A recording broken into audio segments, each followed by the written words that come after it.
ನೋಡಿ, ನಾವು ರಾಜ್ಯದಲ್ಲಿ ಎಂದಿಗಿಂತಲೂ ಕೂಡ ಈಗ ಈ ಗಾಂಜಾ ಮತ್ತು ಈ ಡ್ರಗ್ಸ್ ಬರ್ತಾ ಇರ್ತಕ್ಕಂಥದ್ದನ್ನ ಹಿಡಿಯೋದಕ್ಕೆ ಮತ್ತು ಕ್ರಮ ತಗೊಳ್ಳೋದಕ್ಕೆ ಬಹಳ ಕಠಿಣವಾಗಿ ಹೊರಟಿದ್ದಾರೆ. ಎಲ್ಲಿವರೆಗೆ ಅಂತಂದ್ರೆ ಕಾಲೇಜು ವಿದ್ಯಾರ್ಥಿಗಳಿಗೆ ಕಾಲೇಜಿನಲ್ಲಿ ಹೋಗಿ ಅವರನ್ನ ಡ್ರಗ್ ಟೆಸ್ಟ್ ಮಾಡೋವರೆಗೂ ಹೋಗಿದ್ದೇವೆ. ಪ್ರತಿನಿತ್ಯ ನಮಗೆ ಸಿಗ್ತಾ ಇದೆ. ಅಂದ್ರೆ ಅರ್ಥ, ಕಳೆದ 1.5-2 ತಿಂಗಳಿಂದ ಸಾಕಷ್ಟು ಹಿಡಿದಿದ್ದಾವೆ, ಇನ್ನೂ ಕೂಡ ಹಿಡಿತೇವೆ. ಕಂಟಿನ್ಯೂ ಆಗುತ್ತೆ ಅದು, ಇದೇನು ಬಿಡೋದಿಲ್ಲ. ಒಂದು ವಾರ ಮಾಡಿಬಿಟ್ಟು ಸುಮ್ಮನೆ ಬಿಡೋದಿಲ್ಲ. Will continue that. ಅದಕ್ಕೆ ಈಗ ಬರ್ತಾನೆ ಇದೆ. ಈಗ ಬರೋದನ್ನ ಥೈಲ್ಯಾಂಡಿಂದ ಬರೋದನ್ನ ಅಲ್ಲಿ ನಿಲ್ಲಿಸ್ಬೇಕು. ಅವ್ರೇನು ನಿಲ್ಲಿಸೋದಿಲ್ಲ. ಅವ್ರು ಕಳಿಸ್ತಾ ಇರ್ತಾರೆ, ಯಾರು ತೊಗೊಂಬರ್ತಾರೆ ಇರ್ತಾರೆ. ಅದ್ರ ಹಿಡಿದು ನಾವು ಅಂಥವ್ರಿಗೆ ಕ್ರಮ ತಗೊಂಡ್ರೆ, ಹೆಚ್ಚು ಕ್ರಮಗಳನ್ನು ತಗೊಂಡ್ರೆ ಅವರು ತರೋದನ್ನ ನಿಲ್ಲಿಸ್ತಾರೆ. ತರೋದನ್ನ ನಿಲ್ಲಿಸಿದರೆ ಸಾಕಲ್ಲ. ಜೈಲೊಳಗೂ ಹೆಂಗೆ ಸರ್? ಅಲ್ಲಲ್ಲ, ಈಗಾಗಲೇ ನಾವು ಹೊಸದಾಗಿ DG ಅವರು ಬಂದ ಮೇಲೆ ಅವರು ಬೇರೆ ಬೇರೆ ಕ್ರಮಗಳನ್ನು ತಗೊಂಡಿದ್ದಾರೆ. ಈಗ ಬೆಂಗಳೂರಿನಲ್ಲಾಗಲಿ ಬೇರೆ ಬೇರೆ ಪ್ರಿಸನ್ಸ್ ಅಲ್ಲಿ ಬಹಳ ಕಠಿಣವಾಗಿ ಕ್ರಮ ತಗೊಂಡು ಈಗ ಹೆಚ್ಚು ಕಡಿಮೆ ಕಂಟ್ರೋಲಿಗೆ ಬಂದಿದೆ. ಮೊದಲು ಕಂಟ್ರೋಲೇ ಇರಲಿಲ್ಲ. ದಿನ ಫೋನ್ ಹೋಗುತ್ತೆ, ದಿನ ಗಾಂಜಾ ಹೋಗುತ್ತೆ ಅಂತಿದ್ರಲ್ಲ, ಅದೆಲ್ಲ ಕಂಟ್ರೋಲಿಗೆ ಬಂದಿದೆ. ಈಗ ನಾವು ಕಳೆದ 15 ದಿವಸದಿಂದ ಒಂದು ಕಮಾಂಡ್ ಸೆಂಟರ್ ಮಾಡಬೇಕು ಅಂತ ಹೇಳಿ ಮಾಡಿಸಿದ್ದೆ. ಅದು ಈಗ ಪ್ರತಿಯೊಂದು ಜೈಲಿನಿಂದನೂ ಕೂಡ ನಮಗೆ ಇಲ್ಲೇ ನಮ್ಮ ಹೆಡ್ ಕ್ವಾರ್ಟರ್ಸ್ನಲ್ಲೇ ಅಲ್ಲಿ ಜೈಲಿನಲ್ಲಿ ಏನಾಗ್ತಾ ಇದೆ ಅಂತ ನೋಡ್ಬೋದು ಅಂತ ಅದೆಲ್ಲ ಮಾಡ್ತಾ ಇದ್ದೀವಿ. ಖಂಡಿತವಾಗಿಯೂ ಅದು ಕಡಿಮೆ ಅಂತೂ ಆಗಿದೆ. ಅದನ್ನು ನಿಲ್ಲಿಸೋದಕ್ಕೆ ಎಲ್ಲ ಪ್ರಯತ್ನಗಳನ್ನು ಮಾಡ್ತೀವಿ. ಸರ್ಕಾರದ ವಿರುದ್ಧ ಕಮಿಷನ್ ಆರೋಪ ಮಾಡಿದ್ರು ಸರ್ ಗುತ್ತಿಗೆದಾರರಿಂದ. ಸತೀಶ್ ಜಾರಕಿಹೊಳಿ ಕಮಿಷನ್ ಹಿಂದೆನೂ ಇತ್ತು, ಈಗೂ ಇದೆ, ಮುಂದೆನೂ ಇರುತ್ತೆ, ಅದನ್ನ ನಿಯಂತ್ರಣ ಮಾಡಬೇಕಷ್ಟೇ ಅನ್ನುವಂತ ಮಾತನ್ನ ಹೇಳಿದ್ದಾರೆ. ನೋಡಿ, ಅವರು PW ಇಲಾಖೆಯನ್ನು ನಡೆಸ್ತಿದ್ದಾರೆ. ಅವರಿಗೆ ಗೊತ್ತಿದೆ, ಅದರ ಆಗು ಹೋಗುಗಳೆಲ್ಲ ಅವ್ರಿಗೆ ಗೊತ್ತಿದೆ. ಆ ಆಧಾರದ ಮೇಲೆ ಅವರು ಹೇಳಿಕೆ ಕೊಟ್ಟಿರ್ತಾರೆ. ಹೆಲಿಕಾಪ್ಟರ್ ಘಟಕಕ್ಕೆ ನಮ್ಮನ್ನ ಕರೆದಿಲ್ಲ ಅನ್ನೋಂಥದ್ದು, ಕೊತ್ತೂರು ಮಂಜೂರು ಕರೆದಿಲ್ಲ ಅನ್ನೋ ಕಾರಣಕ್ಕೋಸ್ಕರ ಆ ಒಂದು ಘಟಕವನ್ನ ನಾವು ವಿದ್ಯುತ್ ಕಟ್ ಮಾಡ್ತೀವಿ ಅನ್ನೋಂಥ ಮಾತುಗಳನ್ನೆಲ್ಲ ಕೂಡ ಆಡ್ತಾ ಇದ್ದಾರೆ ಜನಪ್ರತಿನಿಧಿ. ಎಲ್ಲೋ ಒಂದ್ ಕಡೆ ಪ್ರೋಟೋಕಾಲ್ ರೀತಿಯಲ್ಲಿ ಅವರು ಕಾರ್ಯಕ್ರಮ ಮಾಡಿಲ್ಲ ಅಂತಕ್ಕಂಥದ್ದು. ಮೊನ್ನೆ ಮುಖ್ಯಮಂತ್ರಿಗಳನ್ನೇ ಕರೆದಿಲ್ಲ ಅಂತಂದ್ರೆ, ಒಂದು ರಾಜ್ಯದಲ್ಲಿ ಒಂದು ಯೂನಿಟ್ ಮಾಡ್ತಾ ಇದ್ದಾರೆ ಅಂದ್ರೆ, ಬೇರೆ ದೇಶದವರು ಪ್ರಧಾನಮಂತ್ರಿಗಳನ್ನ ಅಥವಾ ರಾಷ್ಟ್ರಪತಿಗಳನ್ನ ಕರೀತೀರಾ ನೀವು, ಕೇಂದ್ರ ಸರ್ಕಾರದ ಮಂತ್ರಿಗಳನ್ನ ಕರೀತೀರಾ, ಈ ರಾಜ್ಯದ ಮುಖ್ಯಮಂತ್ರಿಗಳನ್ನ ಕರೆಯೋದಿಲ್ಲ ಅಂದ್ರೆ ಎಂತ ಪ್ರೋಟೋಕಾಲ್ ಮೇಂಟೈನ್ ಮಾಡಿದ್ದಾರೆ ಅವರು. ಅದಕ್ಕಾಗಿ ಈಗ ಅದು ಒಂದು ಪ್ರಶ್ನೆ. ಬಹುಶಃ ಟಾಟಾ ಕಂಪನಿಯವರಿಗೆ ಸರ್ಕಾರದಿಂದ ಅದನ್ನು ತಿಳಿಸ್ತಾರೆ, you have not maintain the protocol ಅಂತ ಹೇಳಿ ತಿಳಿಸ್ತಾರೆ. ಮುಂದೆ ಈ ರೀತಿ ಆಗದಾಗೆ ಕ್ರಮ ತಗೋಬೇಕು ಅಂತ. ನೋಡಿ, ನಾವು ರಾಜ್ಯದಲ್ಲಿ ಎಂದಿಗಿಂತಲೂ ಕೂಡ ಈಗ ಈ ಗಾಂಜಾ ಮತ್ತು ಈ ಡ್ರಗ್ಸ್ ಬರ್ತಾ ಇರ್ತಕ್ಕಂಥದ್ದನ್ನ ಹಿಡಿಯೋದಕ್ಕೆ ಮತ್ತು ಕ್ರಮ ತಗೊಳ್ಳೋದಕ್ಕೆ ಬಹಳ ಕಠಿಣವಾಗಿ ಹೊರಟಿದ್ದಾರೆ. ಎಲ್ಲಿವರೆಗೆ ಅಂತಂದ್ರೆ ಕಾಲೇಜು ವಿದ್ಯಾರ್ಥಿಗಳಿಗೆ ಕಾಲೇಜಿನಲ್ಲಿ ಹೋಗಿ ಅವರನ್ನ ಡ್ರಗ್ ಟೆಸ್ಟ್ ಮಾಡೋವರೆಗೂ ಹೋಗಿದ್ದೇವೆ. ಪ್ರತಿನಿತ್ಯ ನಮಗೆ ಸಿಗ್ತಾ ಇದೆ. ಅಂದ್ರೆ ಅರ್ಥ, ಕಳೆದ 1.5-2 ತಿಂಗಳಿಂದ ಸಾಕಷ್ಟು ಹಿಡಿದಿದ್ದಾವೆ, ಇನ್ನೂ ಕೂಡ ಹಿಡಿತೇವೆ. ಕಂಟಿನ್ಯೂ ಆಗುತ್ತೆ ಅದು, ಇದೇನು ಬಿಡೋದಿಲ್ಲ. ಒಂದು ವಾರ ಮಾಡಿಬಿಟ್ಟು ಸುಮ್ಮನೆ ಬಿಡೋದಿಲ್ಲ. Will continue that. ಅದಕ್ಕೆ ಈಗ ಬರ್ತಾನೆ ಇದೆ. ಈಗ ಬರೋದನ್ನ ಥೈಲ್ಯಾಂಡಿಂದ ಬರೋದನ್ನ ಅಲ್ಲಿ ನಿಲ್ಲಿಸ್ಬೇಕು. ಅವ್ರೇನು ನಿಲ್ಲಿಸೋದಿಲ್ಲ. ಅವ್ರು ಕಳಿಸ್ತಾ ಇರ್ತಾರೆ, ಯಾರು ತೊಗೊಂಬರ್ತಾರೆ ಇರ್ತಾರೆ. ಅದ್ರ ಹಿಡಿದು ನಾವು ಅಂಥವ್ರಿಗೆ ಕ್ರಮ ತಗೊಂಡ್ರೆ, ಹೆಚ್ಚು ಕ್ರಮಗಳನ್ನು ತಗೊಂಡ್ರೆ ಅವರು ತರೋದನ್ನ ನಿಲ್ಲಿಸ್ತಾರೆ. ತರೋದನ್ನ ನಿಲ್ಲಿಸಿದರೆ ಸಾಕಲ್ಲ. ಜೈಲೊಳಗೂ ಹೆಂಗೆ ಸರ್? ಅಲ್ಲಲ್ಲ, ಈಗಾಗಲೇ ನಾವು ಹೊಸದಾಗಿ DG ಅವರು ಬಂದ ಮೇಲೆ ಅವರು ಬೇರೆ ಬೇರೆ ಕ್ರಮಗಳನ್ನು ತಗೊಂಡಿದ್ದಾರೆ. ಈಗ ಬೆಂಗಳೂರಿನಲ್ಲಾಗಲಿ ಬೇರೆ ಬೇರೆ ಪ್ರಿಸನ್ಸ್ ಅಲ್ಲಿ ಬಹಳ ಕಠಿಣವಾಗಿ ಕ್ರಮ ತಗೊಂಡು ಈಗ ಹೆಚ್ಚು ಕಡಿಮೆ ಕಂಟ್ರೋಲಿಗೆ ಬಂದಿದೆ. ಮೊದಲು ಕಂಟ್ರೋಲೇ ಇರಲಿಲ್ಲ.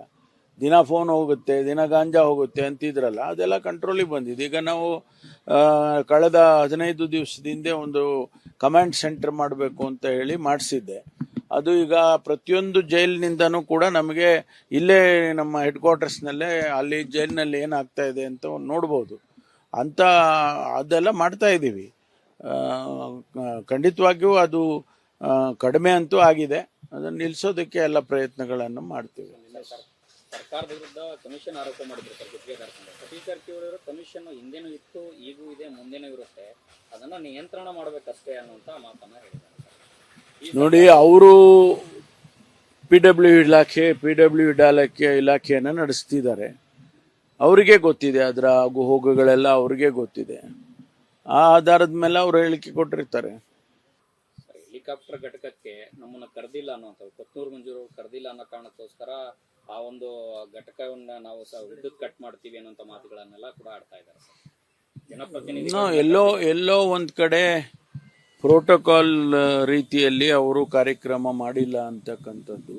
ಮೊನ್ನೆ ಮುಖ್ಯಮಂತ್ರಿಗಳನ್ನೇ ಕರೆದಿಲ್ಲ ಅಂತಂದ್ರೆ, ಒಂದು ರಾಜ್ಯದಲ್ಲಿ ಒಂದು ಯೂನಿಟ್ ಮಾಡ್ತಾ ಇದ್ದಾರೆ ಅಂದ್ರೆ,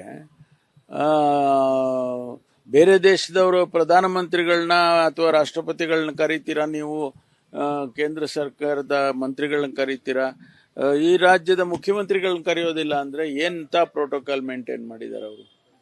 ಅದಕ್ಕಾಗಿ ಈಗ ಅದು ಒಂದು ಪ್ರಶ್ನೆ. ಬಹುಶಃ ಟಾಟಾ ಕಂಪನಿಯವರಿಗೆ ಸರ್ಕಾರದಿಂದ ಅದನ್ನು ತಿಳಿಸ್ತಾರೆ, you have not maintain the protocol ಅಂತ ಹೇಳಿ ತಿಳಿಸ್ತಾರೆ. ಮುಂದೆ ಈ ರೀತಿ ಆಗದಾಗೆ ಕ್ರಮ ತಗೋಬೇಕು ಅಂತ. ನೋಡಿ, ನಾವು ರಾಜ್ಯದಲ್ಲಿ ಎಂದಿಗಿಂತಲೂ ಕೂಡ ಈಗ ಈ ಗಾಂಜಾ ಮತ್ತು ಈ ಡ್ರಗ್ಸ್ ಬರ್ತಾ ಇರ್ತಕ್ಕಂಥದ್ದನ್ನ ಹಿಡಿಯೋದಕ್ಕೆ ಮತ್ತು ಕ್ರಮ ತಗೊಳ್ಳೋದಕ್ಕೆ ಭಾಳ ಕಠಿಣವಾಗಿ ಹೊರಟಿದ್ದಾರೆ. ಎಲ್ಲಿವರೆಗೆ ಅಂತಂದರೆ, ಕಾಲೇಜು ವಿದ್ಯಾರ್ಥಿಗಳಿಗೆ ಕಾಲೇಜಿನಲ್ಲಿ ಹೋಗಿ ಅವರನ್ನು ಡ್ರಗ್ ಟೆಸ್ಟ್ ಮಾಡೋವರೆಗೂ ಹೋಗಿದ್ದೇವೆ. ಪ್ರತಿನಿತ್ಯ ನಮಗೆ ಸಿಗ್ತಾ ಇದೆ. ಅಂದರೆ ಅರ್ಥ, ಕಳೆದ 1.5-2 ತಿಂಗಳಿಂದ ಸಾಕಷ್ಟು ಹಿಡಿದಿದ್ದಾವೆ. ಇನ್ನೂ ಕೂಡ ಹಿಡಿತೇವೆ, ಕಂಟಿನ್ಯೂ ಆಗುತ್ತೆ. ಅದು ಇದೇನು ಬಿಡೋದಿಲ್ಲ, ಒಂದು ವಾರ ಮಾಡಿಬಿಟ್ಟು ಸುಮ್ಮನೆ ಬಿಡೋದಿಲ್ಲ. Will continue that. ಅದಕ್ಕೆ ಈಗ ಬರ್ತಾನೆ ಇದೆ. ಈಗ ಬರೋದನ್ನ ಥೈಲ್ಯಾಂಡಿಂದ ಬರೋದನ್ನ ಅಲ್ಲಿ ನಿಲ್ಲಿಸ್ಬೇಕು. ಅವ್ರೇನು ನಿಲ್ಲಿಸೋದಿಲ್ಲ, ಅವ್ರು ಕಳಿಸ್ತಾ ಇರ್ತಾರೆ, ಯಾರು ತೊಗೊಂಬರ್ತಾರೆ ಇರ್ತಾರೆ. ಅದ್ರ ಹಿಡಿದು ನಾವು ಅಂಥವ್ರಿಗೆ ಕ್ರಮ ತಗೊಂಡ್ರೆ, ಹೆಚ್ಚು ಕ್ರಮಗಳನ್ನು ತಗೊಂಡ್ರೆ ಅವರು ತರೋದನ್ನ ನಿಲ್ಲಿಸ್ತಾರೆ. ತರೋದನ್ನ ನಿಲ್ಲಿಸಿದರೆ ಸಾಕಲ್ಲ. ಜೈಲೊಳಗೂ ಹೆಂಗೆ ಸರ್? ಅಲ್ಲಲ್ಲ, ಈಗಾಗಲೇ ನಾವು ಹೊಸದಾಗಿ DG ಅವರು ಬಂದ ಮೇಲೆ ಅವರು ಬೇರೆ ಬೇರೆ ಕ್ರಮಗಳನ್ನು ತಗೊಂಡಿದ್ದಾರೆ. ಈಗ ಬೆಂಗಳೂರಿನಲ್ಲಾಗಲಿ ಬೇರೆ ಬೇರೆ ಪ್ರಿಸನ್ಸಲ್ಲಿ ಭಾಳ ಕಠಿಣವಾಗಿ ಕ್ರಮ ತಗೊಂಡು ಈಗ ಹೆಚ್ಚು ಕಡಿಮೆ ಕಂಟ್ರೋಲಿಗೆ ಬಂದಿದೆ. ಮೊದಲು ಕಂಟ್ರೋಲೇ ಇರಲಿಲ್ಲ. ದಿನ ಫೋನ್ ಹೋಗುತ್ತೆ, ದಿನ ಗಾಂಜಾ ಹೋಗುತ್ತೆ ಅಂತಿದ್ರಲ್ಲ, ಅದೆಲ್ಲ ಕಂಟ್ರೋಲಿಗೆ ಬಂದಿದೆ. ಈಗ ನಾವು ಕಳೆದ 15 ದಿವಸದಿಂದ ಒಂದು ಕಮಾಂಡ್ ಸೆಂಟರ್ ಮಾಡಬೇಕು ಅಂತ ಹೇಳಿ ಮಾಡಿಸಿದ್ದೆ. ಅದು ಈಗ ಪ್ರತಿಯೊಂದು ಜೈಲಿನಿಂದನೂ ಕೂಡ ನಮಗೆ ಇಲ್ಲೇ ನಮ್ಮ ಹೆಡ್ ಕ್ವಾರ್ಟರ್ಸ್ನಲ್ಲೇ ಅಲ್ಲಿ ಜೈಲಿನಲ್ಲಿ ಏನಾಗ್ತಾ ಇದೆ ಅಂತ ನೋಡ್ಬೋದು ಅಂತ ಅದೆಲ್ಲ ಮಾಡ್ತಾ ಇದ್ದೀವಿ. ಖಂಡಿತವಾಗಿಯೂ ಅದು ಕಡಿಮೆ ಅಂತೂ ಆಗಿದೆ. ಅದನ್ನು ನಿಲ್ಲಿಸೋದಕ್ಕೆ ಎಲ್ಲ ಪ್ರಯತ್ನಗಳನ್ನು ಮಾಡ್ತೀವಿ. ಸರ್ಕಾರದ ವಿರುದ್ಧ ಕಮಿಷನ್ ಆರೋಪ ಮಾಡಿದ್ರು ಸರ್ ಗುತ್ತಿಗೆದಾರ ಸಂಘ. ಸತೀಶ್ ಜಾರಕಿಹೊಳಿ ಅವರು ಕಮಿಷನ್ ಹಿಂದೆನೂ ಇತ್ತು, ಈಗೂ ಇದೆ, ಮುಂದೆನೂ ಇರುತ್ತೆ, ಅದನ್ನ ನಿಯಂತ್ರಣ ಮಾಡಬೇಕಷ್ಟೇ ಅನ್ನುವಂತ ಮಾತನ್ನ ಹೇಳಿದ್ದಾರೆ ಸರ್. ನೋಡಿ, ಅವರು PW ಇಲಾಖೆಯನ್ನು ನಡೆಸ್ತಿದ್ದಾರೆ. ಅವರಿಗೆ ಗೊತ್ತಿದೆ, ಅದರ ಆಗು ಹೋಗುಗಳೆಲ್ಲ ಅವ್ರಿಗೆ ಗೊತ್ತಿದೆ. ಆ ಆಧಾರದ ಮೇಲೆ ಅವರು ಹೇಳಿಕೆ ಕೊಟ್ಟಿರ್ತಾರೆ. ಹೆಲಿಕಾಪ್ಟರ್ ಘಟಕಕ್ಕೆ ನಮ್ಮನ್ನ ಕರೆದಿಲ್ಲ ಅನ್ನೋಂಥದ್ದು, ಕೊತ್ತೂರು ಮಂಜೂರು ಕರೆದಿಲ್ಲ ಅನ್ನೋ ಕಾರಣಕ್ಕೋಸ್ಕರ ಆ ಒಂದು ಘಟಕವನ್ನ ನಾವು ವಿದ್ಯುತ್ ಕಟ್ ಮಾಡ್ತೀವಿ ಅನ್ನೋಂಥ ಮಾತುಗಳನ್ನೆಲ್ಲ ಕೂಡ ಆಡ್ತಾ ಇದ್ದಾರೆ ಸರ್. ಜನಪ್ರತಿನಿಧಿ ಎಲ್ಲೋ ಒಂದ್ ಕಡೆ ಪ್ರೋಟೋಕಾಲ್ ರೀತಿಯಲ್ಲಿ ಅವರು ಕಾರ್ಯಕ್ರಮ ಮಾಡಿಲ್ಲ ಅಂತಕ್ಕಂಥದ್ದು. ಮೊನ್ನೆ ಮುಖ್ಯಮಂತ್ರಿಗಳನ್ನೇ ಕರೆದಿಲ್ಲ ಅಂತಂದ್ರೆ, ಒಂದು ರಾಜ್ಯದಲ್ಲಿ ಒಂದು ಯೂನಿಟ್ ಮಾಡ್ತಾ ಇದ್ದಾರೆ ಅಂದ್ರೆ, ಬೇರೆ ದೇಶದವರು ಪ್ರಧಾನಮಂತ್ರಿಗಳನ್ನ ಅಥವಾ ರಾಷ್ಟ್ರಪತಿಗಳನ್ನ ಕರೀತೀರಾ ನೀವು, ಕೇಂದ್ರ ಸರ್ಕಾರದ ಮಂತ್ರಿಗಳನ್ನ ಕರೀತೀರಾ, ಈ ರಾಜ್ಯದ ಮುಖ್ಯಮಂತ್ರಿಗಳನ್ನ ಕರೆಯೋದಿಲ್ಲ ಅಂದ್ರೆ ಎಂತ ಪ್ರೋಟೋಕಾಲ್ ಮೇಂಟೈನ್ ಮಾಡಿದ್ದಾರೆ ಅವರು. ಅದಕ್ಕಾಗಿ ಈಗ ಅದು ಒಂದು ಪ್ರಶ್ನೆ. ಬಹುಶಃ ಟಾಟಾ ಕಂಪನಿಯವರಿಗೆ ಸರ್ಕಾರದಿಂದ ಅದನ್ನು ತಿಳಿಸ್ತಾರೆ, you have not maintain the protocol ಅಂತ ಹೇಳಿ ತಿಳಿಸ್ತಾರೆ. ಮುಂದೆ ಈ ರೀತಿ ಆಗದಾಗೆ ಕ್ರಮ ತಗೋಬೇಕು ಅಂತ.